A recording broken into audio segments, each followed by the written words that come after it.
इसे बोलते हैं अपने क्या, OLR। इसे क्या बोलते हैं अपने, OLR, यानी कि ओवरलोड रिले। ओवरलोड रिले, जो ओवरलोड रिले होती है ये किस सिद्धांत पर काम करती है? सबसे पहले अपने सिद्धांत की बात करते हैं। थर्मल ओवरलोड रिले का अपने से कई बार क्या सिद्धांत पूछ लिया जाता है, तो जो इसका सिद्धांत होता है ना, सिद्धांत होता है थर्मल ओवरलोड रिले का, वो होता है तापीय सिद्धांत। तापीय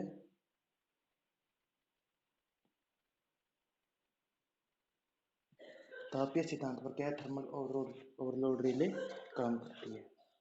ठीक है, ये तो होगी इसके सिद्धांत की बात। ठीक है, अब अपने आते हैं कि भाई जो ये रिले होती है इसका काम क्या होता है। जो रिले है इसका काम क्या है। जो आपकी ओवरलोड रिले होती है, जो आपकी ओवरलोड रिले होती है, ओवरलोड रिले का काम होता है सर्किट की सुरक्षा करना। जैसे अभी ये 3 फेज की थर्मल ओवरलोड रिले है, तो इसका काम है, जैसे अपने इसको कोई मोटर स्टार्टर में लगाते हैं तो इसका काम क्या होगा कि मोटर के परिपथ की सुरक्षा करना, मोटर की ओवरलोड से सुरक्षा करना। यानी कि जब भी ओवरलोड हो तो ये क्या करवा दे, अपने सर्किट को तोड़ दे। और सर्किट को तोड़ दे तो अब ये सर्किट को तोड़ेगी कैसे, सर्किट को तोड़ दे, सर्किट को तोड़ेगी कैसे, वह चीज समझने से पहले अपने समझते हैं ये है कि इसको चलाएंगे कैसे, इसको चलाएंगे कैसे और ये है क्या चीज। ठीक है, इसके कॉन्टेक्ट बिंदु सब समझते हैं अपने। अब बात आती है कि इसके अंदर आपको सबसे पहले 3 कॉन्टेक्ट पॉइंट दिखाई दे रहे होंगे, ये वाले 3, एक, 2 और 1, 3, ये कॉन्टेक्ट पॉइंट सभी को दिखाई दे रहे हैं। तो ये जो 3 कॉन्टेक्ट पॉइंट होते हैं ये होते हैं मेन लाइन, मेन लाइन, यानी कि ये L1, ये होता है आपका L2 और ये होता है आपका L3 का। ठीक है, ये हो गए L1, L2 और L3 का। इसकी दूसरी साइड आप देखते हो तो यहाँ पर आपको दिखाई देते हैं 4 कॉन्टेक्ट, 1, 2, 3 और 1, 4 कॉन्टेक्ट पॉइंट दिखाई देते हैं। ये जो 4 कॉन्टेक्ट पॉइंट है इनमें से जो पहले वाले 3 कॉन्टेक्ट पॉइंट है ये कौन से हैं, L1, L2 और L3। ये जो 3 कॉन्टेक्ट पॉइंट है ये है मेन लाइन के, 1, 2 और 1, 3, ये तीनों कौन आ गई, मेन लाइन के। जो एक चौथा कॉन्टेक्ट पॉइंट अलग से एक और दिखाई दे रहा है, तो एक चौथा कॉन्टेक्ट पॉइंट अलग से और है, इस कॉन्टेक्ट पॉइंट को अपने क्या बोलते हैं, ये जो चौथा कॉन्टेक्ट पॉइंट हो रहा है इसको बोलते हैं axillary contact. Axillary contact, axillary contact इसको नहीं बोल लेंगे, एक्सिलरी कॉन्टेक्ट इसको बोलते हैं। इसका हिंदी में बोले तो सहायक बिंदु, सहायक बिंदु।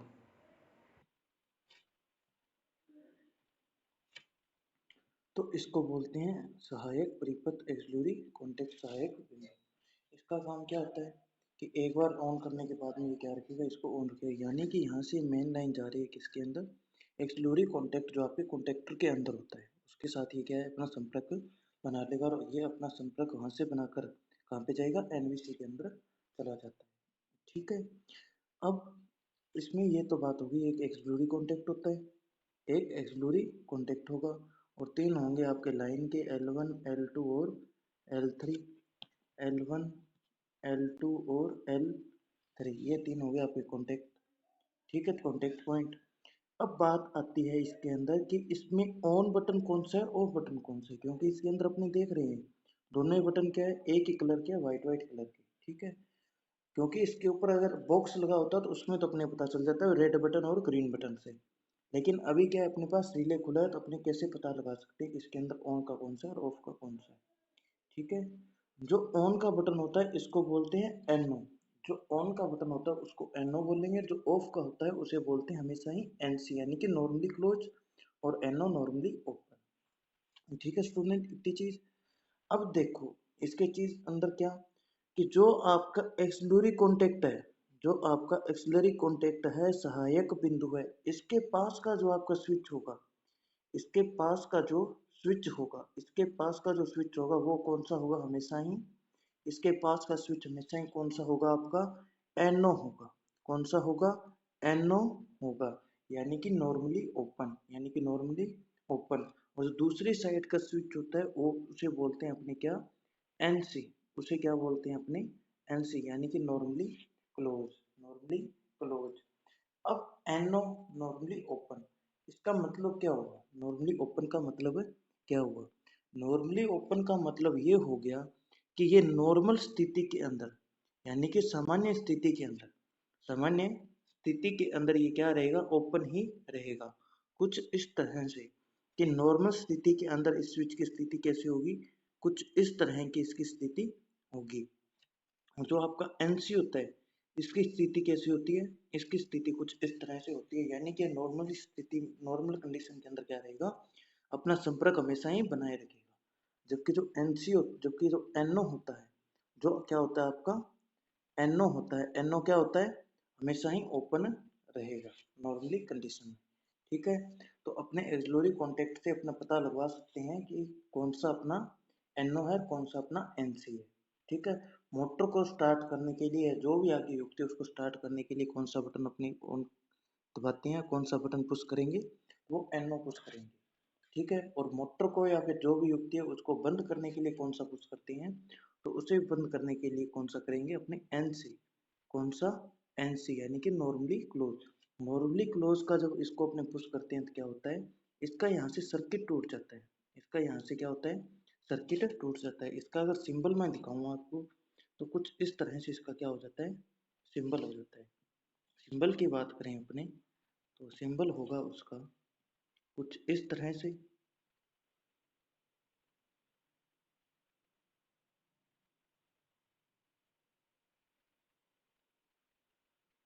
ये होता है क्या आपका एन, NC। NC और NO का अगर सिंबल की बात करूं तो जो NO का होता है वो होता है कुछ इस तरह से आपका सिंबल, कि क्या रहता है, ओपन रहता है। समझ रहे हो इतनी चीज, कि ये हो गया आपका NO और ये हो गया आपका NC का स्विच, NC और NO। ठीक है स्टूडेंट, इतनी चीज। मान लो बाई चांस क्या हो, अपने इस तरह से पहचान न कर सके, इस तरह से पहचान न कर सके, तो फिर अपने कैसे करेंगे, सीरीज बोर्ड से अपने इन दो कॉन्टेक्ट पॉइंट की क्या करते हैं, कंटिन्यूटी चेक करते हैं।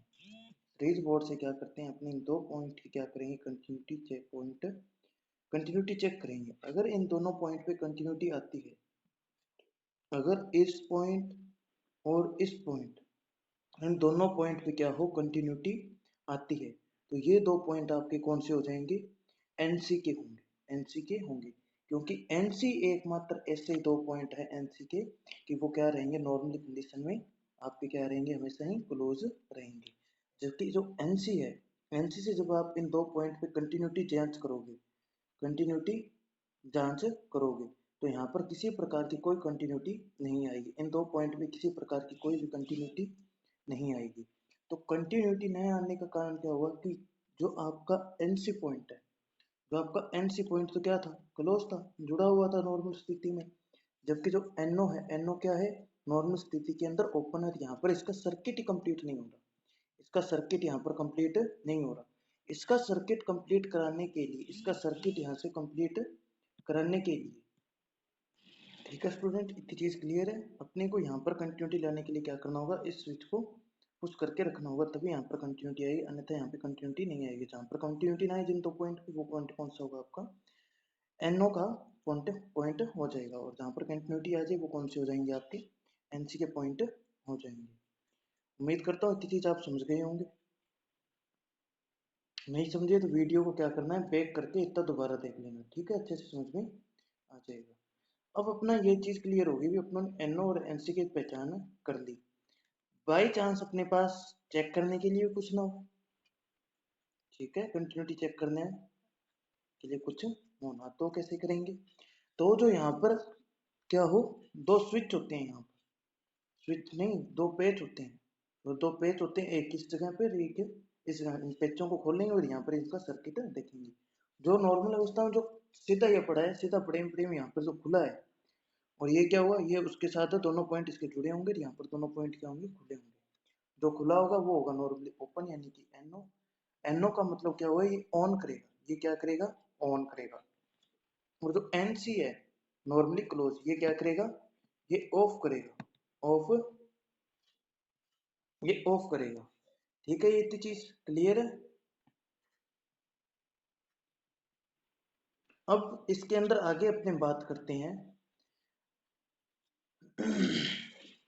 आगे की बात है, जो इसके ऊपर आपको एक ये रेड सा कलर का दिख रहा है और एक ये नोब दिखाई दे रही है, एक रेड कलर दिखाई दे रहा है और एक ये नोब दिखाई दे रही है, ये वाला हिस्सा, कि ये वाला हिस्सा आपका क्या है, इस हिस्से को बोलते हैं क्या, इस हिस्से को बोलते हैं करंट सेटिंग की।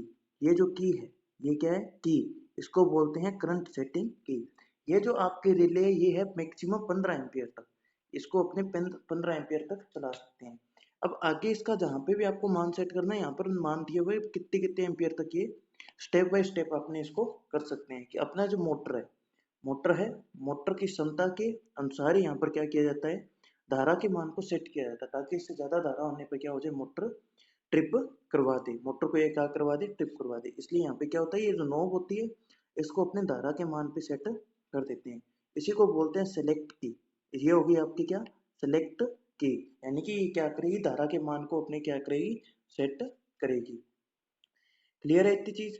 अब आगे चलते हैं इसकी आंतरिक संरचना पर। ये तो था बाहर बाहर से, ये तो था क्या, बाहर बाहर से जब अपने देखते हैं अपनी OLR को, तो कैसा दिखाई देगी। ठीक है, ये तो था बाहर बाहर से। अब अपने क्या करेंगे, इसकी आंतरिक संरचना देखिए हुई, आंतरिक संरचना है कैसी इसकी। ठीक है, ये होती है इसकी क्या, आंतरिक संरचना, OLR ओवरलोड रिले की आंतरिक संरचना। ठीक है, ये अंदर से कैसी दिखाई देती है, तो अंदर से ध्यान से देखेंगे तो अपने क्या दिखाई देगा, कि इसके अंदर सबसे पहले अपने क्या देखते हैं, कि ये जो अपनी तीन दिखाई दे रही है, एक दो और तीन पत्तियां दिखाई दे रही है, ये होती है फेज की, L1 L2 और L3, L3। ठीक है, इन पत्तियों को बोलते हैं द्विधात्विक पत्ती। ये जो यहाँ पर पत्ती होती है किस टाइप की होती है, ये सामान्य लोहे की या फिर पित्तल की या फिर तांबे की पत्तियां नहीं होती, ये होती है द्विधात्विक पत्ती। द्वि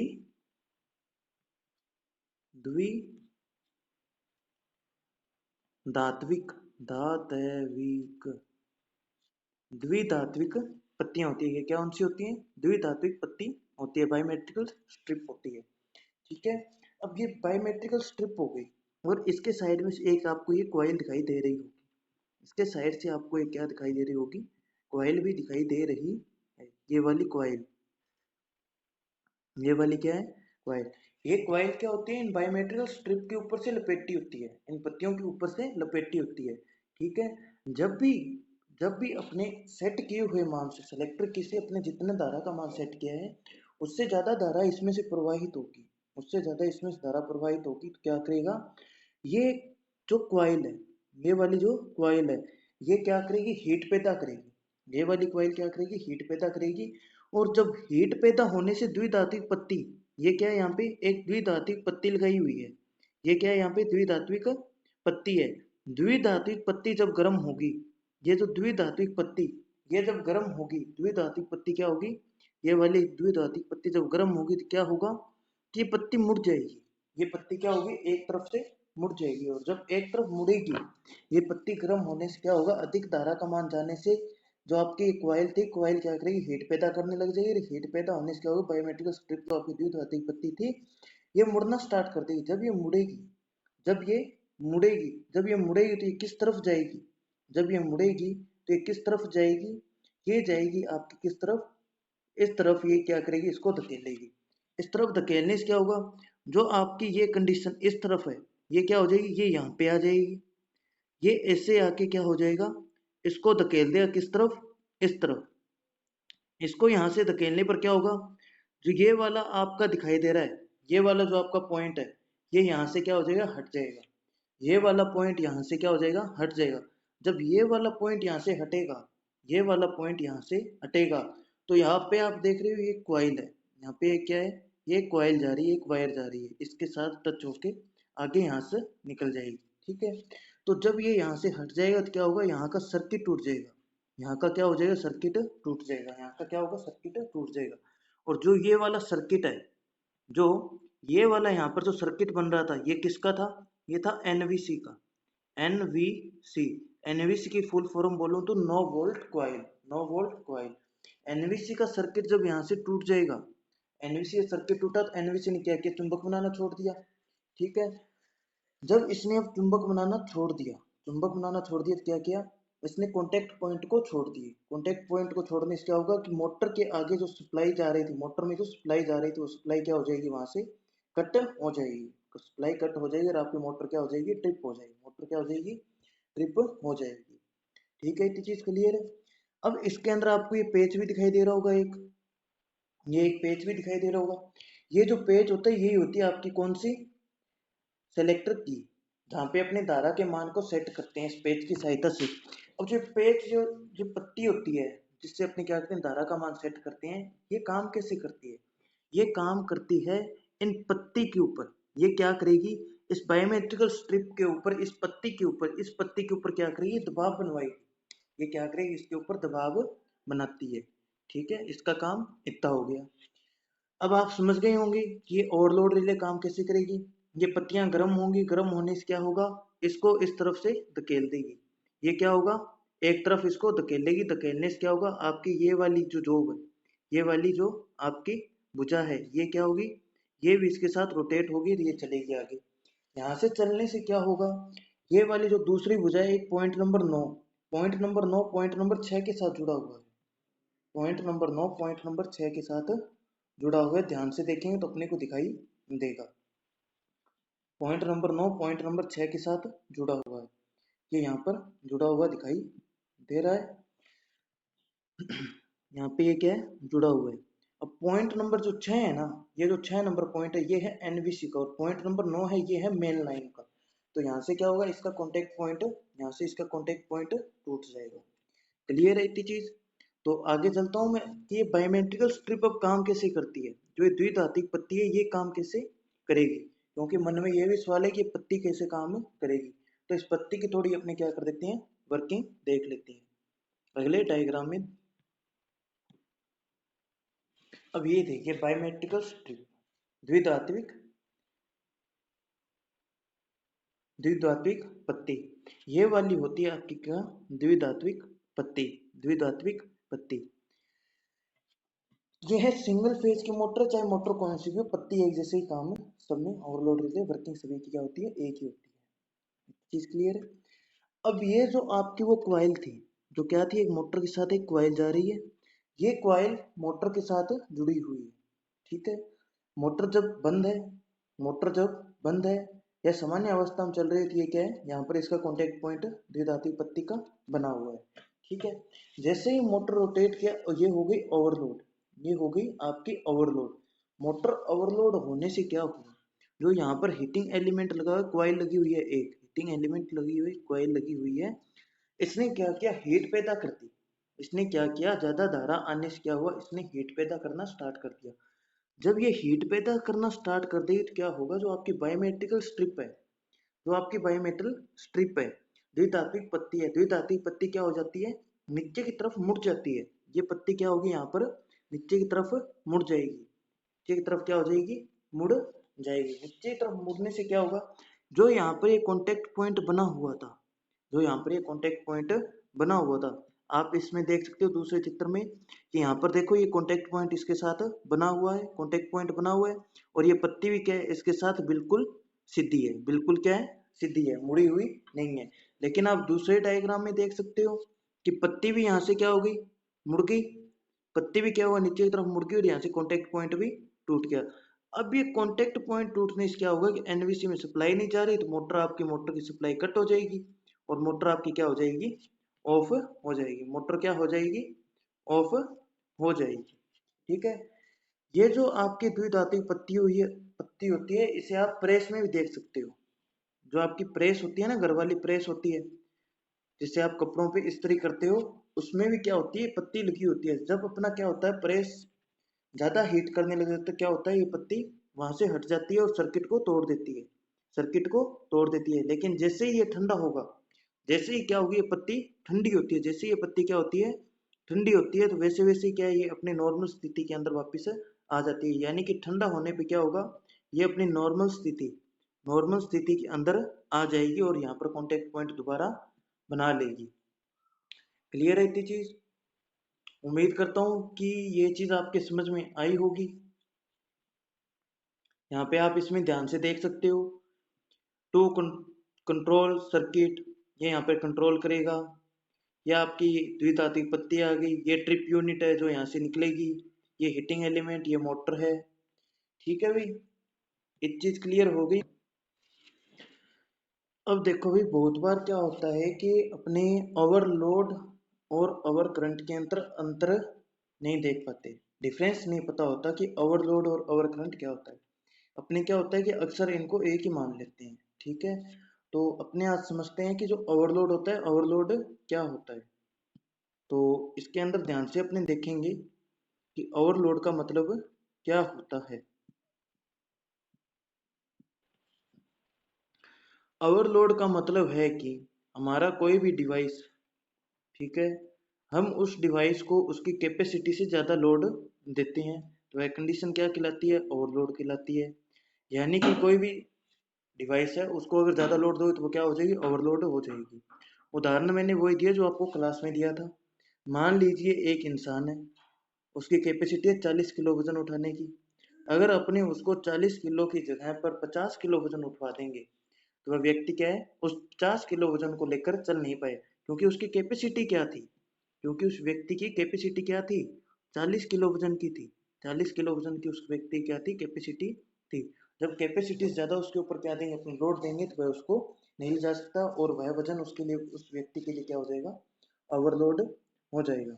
ये होता है ओवरलोड, यानी कि क्षमता से अधिक लोड देना ही क्या कहलाता है? आपका ओवरलोड कहलाता है। ठीक है,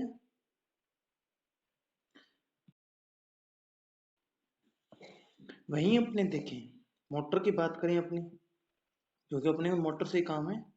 तो मोटर की बात करें तो मोटर के अंदर क्या होता है कि मोटर के अंदर क्या है यहाँ पे, कि मोटर की बात करें तो मोटरों के अंदर अलग अलग कैपेसिटी की शाफ्ट होती है, रोटर लगा होता है जिनकी कैपेसिटी क्या होती है? अलग अलग होती है। ठीक है, अब हम इस शाफ्ट पर उसकी कैपेसिटी से ज़्यादा क्या दें? लोड दे दें, तो वह कंडीशन उसके लिए क्या हो जाएगी? ओवरलोड हो जाएगी। यानी कि इसका मतलब क्या हुआ? इसका मतलब ये हुआ कि अपना जो लोड है, अपना जो लोड है, लोड कितना है? मान लो लोड है आपका 1 HP का। लोड है आपका कितना? 1 HP, 1 हॉर्स पावर। ठीक है, इस हॉर्स पावर को बोलते हैं असर शक्ति। 1 HP का है। ठीक है, और अपने जो मोटर काम में ले रहे हैं, मोटर अपने काम में कितनी ले रही है? आधा HP की मोटर काम में ले रही है, 0.5 HP की। 0.5 HP क्या ले रहे हैं? अपने मोटर काम में ले रहे हैं। 0.5 HP की मोटर के ऊपर 1 HP का लोड डालेंगे तो ये क्या हो जाएगा? इसका ओवरलोड हो जाएगा, क्योंकि जो इसकी शाफ्ट है, जो 0.5 HP, आधा HP जो मोटर की शाफ्ट है, वो 1 HP मोटर की शाफ्ट से क्या है? कमजोर है, उससे क्या है? छोटी। और जो उसका रोटर है वो भी क्या है? उसका छोटा है, और मोटर का आकार, मशीन का आकार भी क्या उससे छोटा हो गया। ठीक है, यानी कि अलग अलग मशीनों की कैपेसिटी क्या होती है? अलग अलग होती है। अलग अलग मोटरों की बात करें तो मोटरों के अंदर क्या होता है कि उनकी जो शाफ्ट है, कि उनकी जो शाफ्ट है, शाफ्ट क्या होती है? सभी मोटरों की अलग अलग होगी, उनकी क्षमता के अनुसार क्या होती है? बड़े लोड की मोटरें हैं, बड़े लोड की मोटरें हैं तो उनमें क्या होती है? शाफ्ट आपकी बड़ी होती है। छोटे लोड की है तो उनमें उसके अनुसार, लोड के अनुसार क्या होता है? शाफ्ट का और रोटर का निर्माण किया जाता है। ठीक है, तो इस शाफ्ट और रोटर के निर्माण के अनुसार ही क्या है? मोटर की जो आपकी लोड की व्यवस्था है वो निर्भर करेगी। यानी कि अगर आप कम लोड की मोटर के ऊपर ज्यादा लोड दोगे तो वो कंडीशन क्या कहलाएगी? आपकी ओवरलोड कहलाएगी। अब अपने बात करते हैं ओवर करंट क्या होता है। ओवर करंट क्या होता है? तो यहाँ पर अपने देख रहे हैं ओवर करंट, कि ओवर करंट क्या होता है, ओवर करंट क्या है।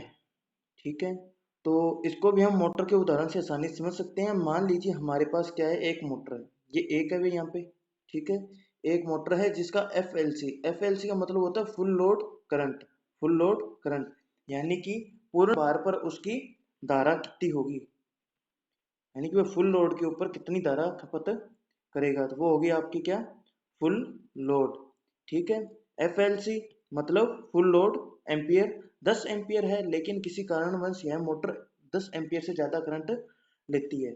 यानी कि वह क्या हुआ, क्षमता से अधिक करंट ले रही थी, वह कंडीशन क्या कहलाएगी, उसकी ओवरलोड कंडीशन है, ओवरलोड नहीं सॉरी ओवर करंट कंडीशन उसकी कहलाएगी। ठीक है। अब यहाँ यदि अब यहाँ पर एक और सवाल पैदा होता है, फिर आखिर ओवरलोड और ओवर करंट इन दोनों में क्या अंतर है, क्योंकि जब भी हमारी मोटर ओवरलोड पर चलती है, जब भी ओवरलोड होगी तो वो क्या होगी, करंट ज़्यादा लेगी, तो फिर ओवरलोड और ओवर करंट एक ही होता है। ऐसा अपने सोचते हैं, ऐसा अपने सोचते हैं, लेकिन ऐसा बिल्कुल भी होता नहीं है, लेकिन ऐसा बिल्कुल भी होता नहीं है।